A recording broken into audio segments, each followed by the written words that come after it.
Hello, and welcome to insight.tech Talk, where we explore the latest IoT, edge AI, and network technology trends and innovations.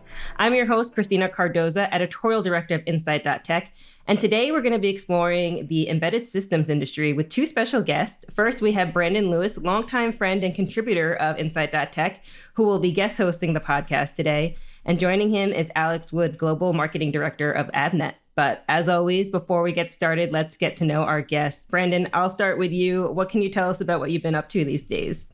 Sure. So I've been doing a lot of coverage still of the embedded and IoT space. I've been getting a lot closer with developers recently, seeing what they're working with, what they're working on from a tools and chipsets perspective, which is always a lot of fun, getting closer and closer to the action. Yeah, absolutely. And looking forward to the conversation today with Alex. Alex, welcome to the podcast. What can you tell us about what you do at Avnet and the company itself? At Avnet, we've just launched our new compute brand, Tria, which is born out of the old Avnet Embedded business, which used to be Avnet Integrated, which used to be MSC Technologies. So it's a bit of an evolution over the last few years, but we've got a really good, strong brand now. So I've kind of been focusing entirely on launching that new brand for the last 6 months. It's nice to take a step back and have a cup of coffee with you and talk a little bit more about technology and less about branding guidelines.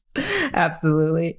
Before I throw it over to Brandon, Alex, I wanted to start the conversation, especially since you have, this new product coming out. What are the technology trends? What's going on in this space that, you guys launched a new line or, especially with edge and AI becoming more prevalent in the industry? What are some things that you see going on?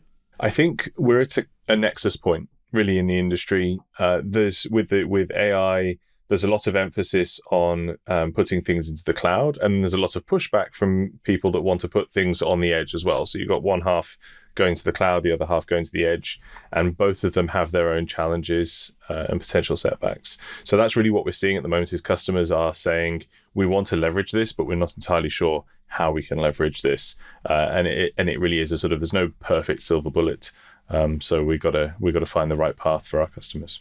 It's interesting you bring that up because, obviously a lot of people who are going to the cloud are really looking for things like more performance, working with bigger data sets usually.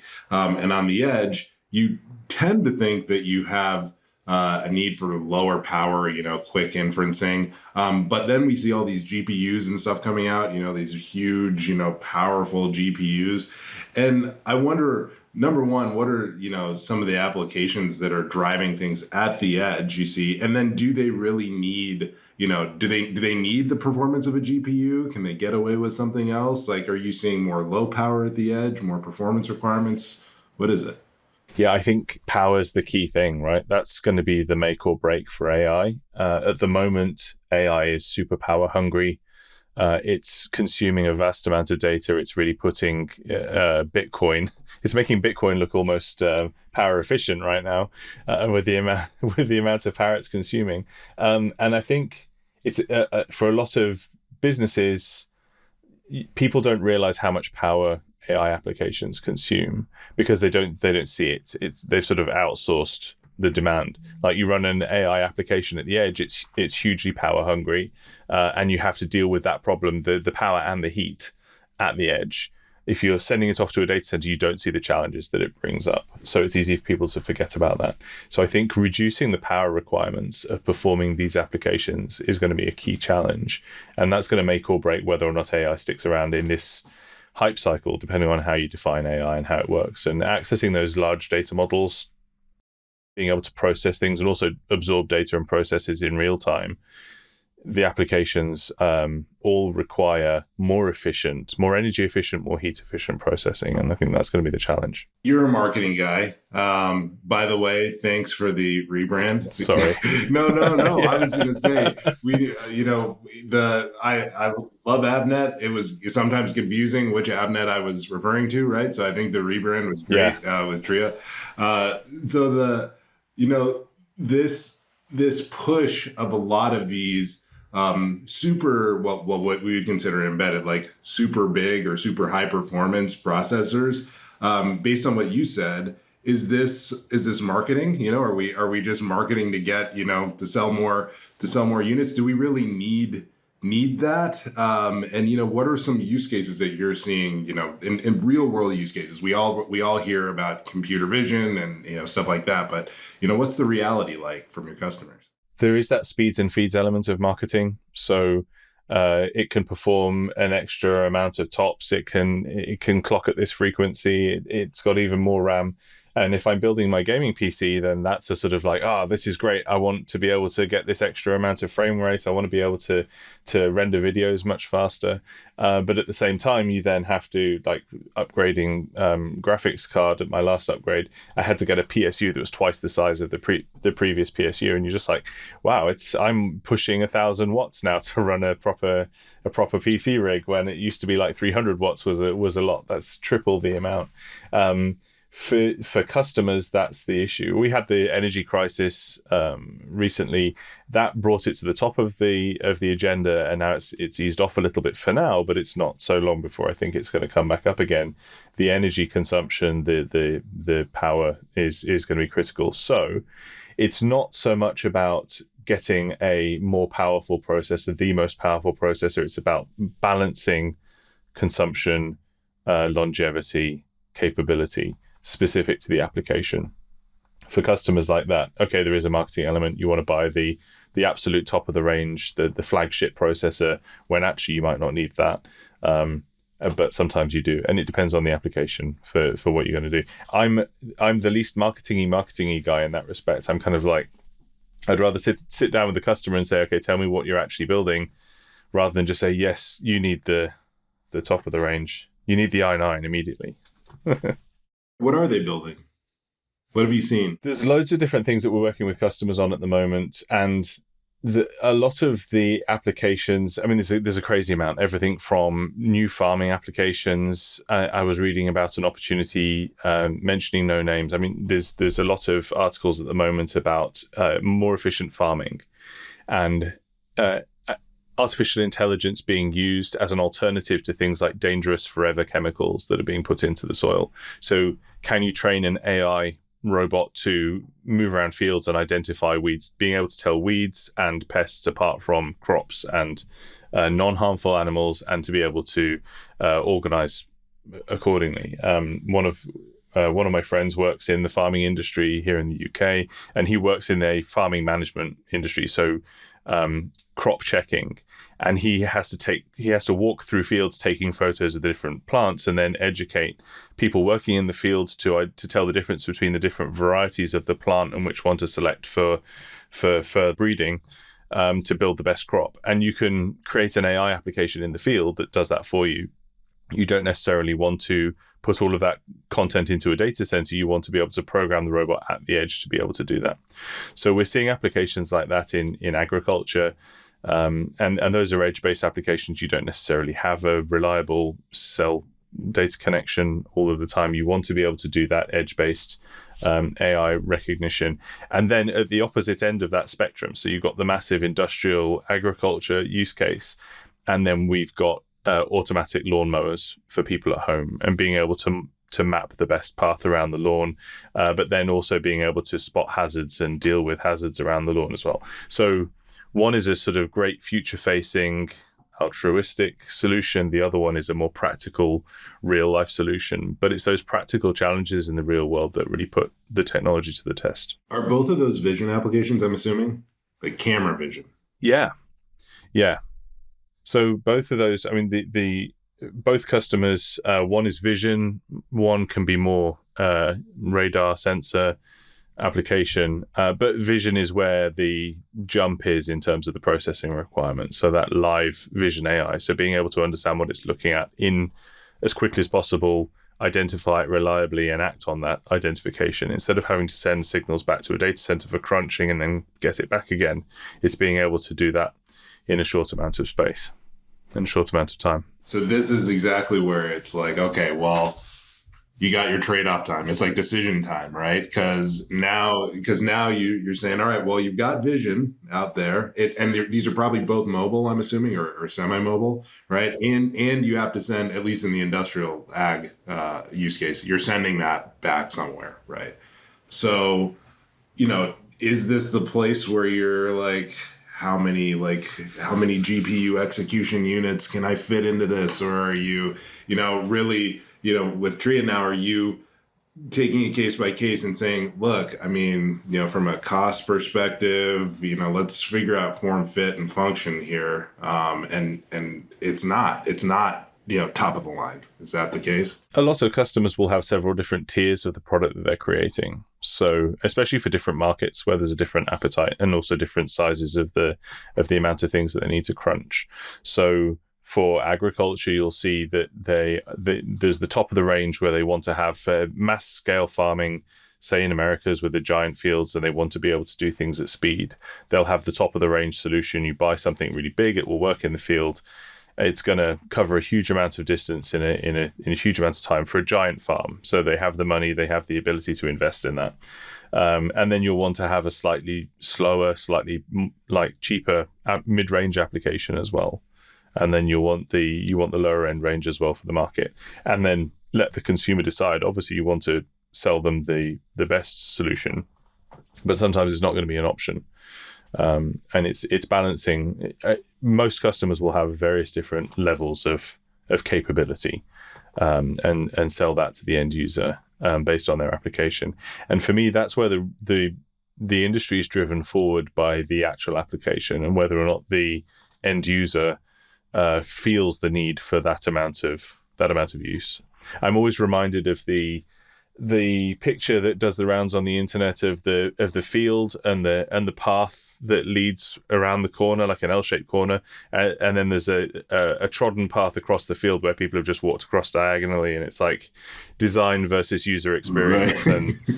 and I think that like the last cycle of AI, there was all of this sort of exciting talk about what was possible, but at the end of the day, what was successful and wasn't successful was defined by people actually using it and finding it useful. So the applications that were created, some of them stuck around, some of them didn't. It was the same with blockchain when blockchain was skyrocketing in usefulness, and the same with NFTs, Bitcoin, that kind of thing. People actually finding it useful as an application and being able to use it every day and decided what stuck around and what didn't. The same thing seems to have happened in the IoT space. There were a bunch of different use cases that were really pushed hard, like, smart home stuff. And there's a point at which, as a consumer, not just a B2C consumer, but any kind of consumer, where you just either don't need any more of that, or it's just not really practical. It was a great proof of concept, right? But it's not, useful at the scale, that it's being promoted. And I think we run into that danger zone here with AI too, where it's like there's a lot of vision type stuff that's getting pushed, and it's cool. And I know that the margins are bigger there, but ultimately, a lot of the actual deployments aren't going to be exactly what you see out in the media. And it sounds like you're talking about, with the trodden path across the field, right? It's like the use cases, the demand in the market is going to start driving exactly where this technology goes, and then how it evolves. Yeah, you knew that the IoT concept had reached the top of its hype cycle when there was IoT toasters on the market. And okay, there'll be, like we were saying before, there's different tiers of the products that are available. Some people will go for that top tier. And some people will just be like, I want my toast to be slightly more toasted. I just turn a knob on it, same as I did back in the 1950s. It doesn't need to be any more smart than that. I do like, I recently upgraded my aging fridge to a semi-IoT fridge that tells me if the door's open or if the temperature's too high or too low. And for me, I don't need a fridge with a screen on the front that gives me information about the weather because I've got a separate display in my kitchen. I don't need something where you knock on the door and it shows me the products behind it. I don't need a camera in there, but I do like it if it warns me if the door's been left open, and it beeps on my phone. And that's usually because my partner's been loading food into the fridge and forgot to close the door. And then I'm in here in my room and I'm just like, you left the fridge door open. Those real life applications are what sticks around. So IoT is now quite a mature market where the businesses that are investing in that level of technology, they put all of the technology into the device. The consumer demand for that sort of technology cools off a little bit to a level where the consumers understand what's beneficial to them in their everyday life. We've got another customer that we're working with that makes industrial cookers. And so for cooking consistently huge amounts of the same identical foodstuffs over and over and over again, there's an IoT model there, because you want to be able to control all of the different ovens and also manage 100 different ovens at the same time and know if one of them is over temperature or under temperature, that kind of thing.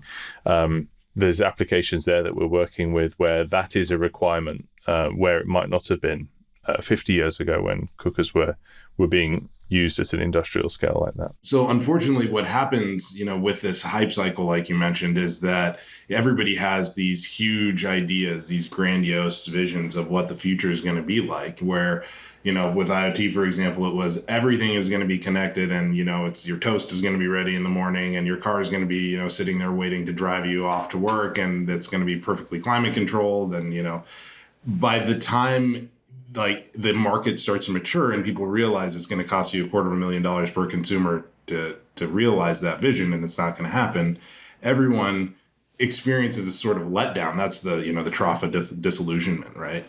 But that doesn't mean that the technology is actually dead or even unsuccessful, right? It just means that it's evolved in some different way. And I think what you're describing with AI here, and even that last industrial ovens sort of example, is like, hey, like there are a lot of use cases out there that aren't necessarily, the biggest, baddest processor, RAM combination that you could potentially have. But the volume's there and it exists. That connects up with what we were talking about with power efficiency. So understanding, you get all of the innovation, the excitement, all the things that we could add, and then you say, yeah, but I need realistically, practically to run it with this amount of power draw in order to get what I want. So you got to sacrifice something in order to get something else. Sort of like with an electric car, you add loads of bells and whistles to it. It gets heavier and heavier to the point that the range drops. And then I want a long range model, so I've got to increase the aerodynamics, which means making it look a little bit less attractive and strip out things like power seats in order to reduce the weight as well. So you've got to find that middle space, that sweet spot in these sorts of applications. How does the portfolio at Trio expand or develop in order to meet that range, right? That range of requirement? I think we've got a pretty good range that goes from tiny little low power compute applications all the way up to the COM HPCs with the server grade Intel processors in them. The COM HPCs with the Intel processors are designed for edge-based image processing and AI applications, but they're larger as well. So you have to have a balance between size and power consumption and what they're capable of. So a lot of the larger, the COM HPC the COM HPC modules are this sort of size. They're sort of motherboard sized, which means that you've got to put them inside a dedicated case. You couldn't just embed them directly into a product unless it was a really big product. So for things like edge security or public transportation, so AI applications in public transportation is another thing that we're working on at the moment. Being able to take data from a huge number of sensors from a train or other vehicle or train station, analyze them all, react to them in real time. That pretty much requires an on-location server, because sometimes you can't rely on the data network being reliable. And that means that we're using those for those sorts of applications in standalone servers. But a lot of the requirements, we've got ones for industrial automation. So again, we're working with Intel on cobotics with one of our customers, building real-time image sensors into a cobotics, a cooperative robotics environment. So a robot can operate in the same space as a human, safely. So if the human moves into that space, the robot arm stops moving, can move around. If the human picks something up, the robot knows where it is and can take it off them again. We were demonstrating an early example of that at Embedded World in Nuremberg this year. That was built around a combination of the Intel-based COM Express modules that we have and the Intel-based SMARC modules, and then our Intel-based COM-HPC modules for the image processing, and those two things communicating with each other. So getting the signals from the cameras analyzed and then communicating with the robot in real time as well. So there is that sort of how useful is the environment that you're creating, the application that you're creating there, versus the amount of power, the amount of processing that you need, the amount of space you need in that environment as well. For some customers, that's a pinnacle. So it's giving them the option to say, okay, well, I need cobotics. I need to have a reliable environment, and therefore I need that extra processing power and the associated costs that come with setting that up and developing it and installing it. Whereas other manufacturers, they might want to just have an enclosed robotic space, no cobotics required. You've got to, like you were saying before, you have to create the potential for innovation. So you have to inspire the customers with that new technology, that new possibility, and then let the customer then build that application around it. And if it works for them, then that creates the foothold for their technology to develop further. And for sometimes you'll create that new technology, like a lot of the AI applications that we're seeing at the moment, where the customer, the user, can't really find that sort of really that killer app point that becomes a foothold for the technology to develop. Triaz, I almost use the bad A word now, the old A word. Within the Tria portfolio, obviously it's pretty expansive, right? I mean, there's lots of options. What does the Intel portfolio look like? I mean, are you offering Atom Core, Xeon, the sort of the gamut, or what does that look like in terms of scale? Yeah, pretty much the full gamut. I think within the mobile processor space, like I said, up to the COM HPC level, we can put server grade processors onto those. But at that point, you may as well have an actual server. So it depends on the size, the shape that you need to put it into. So yeah, we typically offer the Atom and the Core series and the Xeon series at the server end. We have those. It's really cool to see what the product team does, putting things into such a small space. I've been working with motherboards and processors for motherboards for years and years and years. So to see that sort of computing application in such a small package with heat management, thermal management is a fine art. And watching the team develop those sorts of applications in the environment that the product's going to be used in is a fascinating challenge. So being able to deploy like an Intel processor and its capabilities and its the new AI-based processors we're working on as well, to bake those into a small product to be able to use at the edge is pretty exciting. Well, cool. I mean, it's really exciting to see more of the AI in action than AI in advertisement, right? So really looking forward to seeing how this continues. Brandon, I actually wanted to ask you, because you covered Embedded World for us this year, which feels like it was last year at this point already, but there was a lot of next generation edge processors that came out that Intel launched. Intel new core processors called Ultra, Intel Arc GPUs. So I'm curious, what have you been seeing around the industry, especially as we talked about all these use cases and constraints of how the latest processors and technology advancements are helping some of the partners in this space? There's obviously like the software side and the silicon side. On the software side, you've got DevCloud and, OpenVINO's got a really good foothold, really helping streamline and accelerate the development of models. And then there's even Intel Getty, which is, even further, back on the training side, just making it easier there.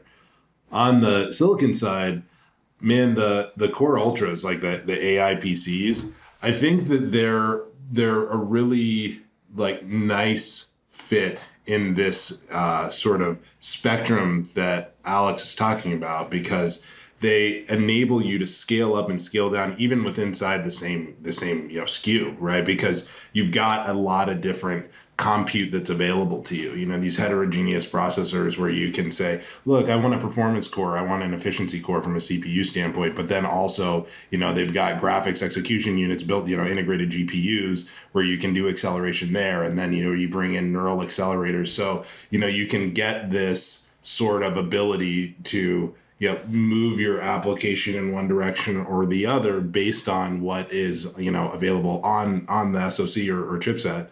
And that just gives you so much flexibility, because at that point, to Alex's, point about efficiency and power consumption, you're using the right core for the right workload, right? And that's really ultimately what it's all about, because that allows, something that would traditionally have been a smaller or less expensive, processor to accomplish more. And really that's kind of the name of the game here.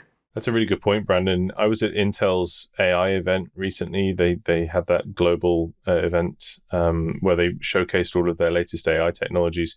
The applications there to look at, some of the partners that were showcasing were fascinating for how you can take AI to accelerate an application at the edge. There were things like supermarket checkout applications, which were automatic checkouts that recognize what it is that you're holding, and queue management, automating supermarket management as well. But it was really cool to see the applications that Intel was developing at the Olympics. So the athlete applications that they developed there, that's a really great way of taking the technology and showing a real life use case to capture the imagination of potential developers of the technology. And the case study video that they showed of the technology being used in Africa to sort of scout a huge number of potential athletes and then find potential future Olympians based on image processing using their platform. That was that really captured my imagination. It really stuck with me. But being able to take that AI processing to the edge and in a laptop as well, it goes back to what we were saying at the beginning, taking that high power. Today, it's hugely, they're large units, they're very powerful, compressing it, making it smaller, making it more energy efficient, being able to put an AI application into a laptop-sized device that can be used in the field is really exciting. I think it was Dell that was up on stage that was showing the laptops that they're going to be releasing with built-in AI applications. So it's an AI device instead of a computing device, and really leaning into that collaborative AI application environment. You've got a great example from the Olympics that Intel's done, but it's a blank slate. I'm really excited to see what developers do with that amount of AI processing technology at the edge, instead of having to depend on sending stuff back to a huge data center and back again. And I think that's going to be a turning point really for the future for AI. The edge. Honestly, I think it's a lot's going to be about sustainability. And something I forgot to bring up was, man, have you ever put a farmer's market piece of produce next to a supermarket piece of produce? It's weird. I don't know where you're going with that, Brandon. Well, no, you were talking about not using chemicals, right? Not having to use as many chemicals. And when you put like the farmer's market versus the supermarket, you're like, something is not right here.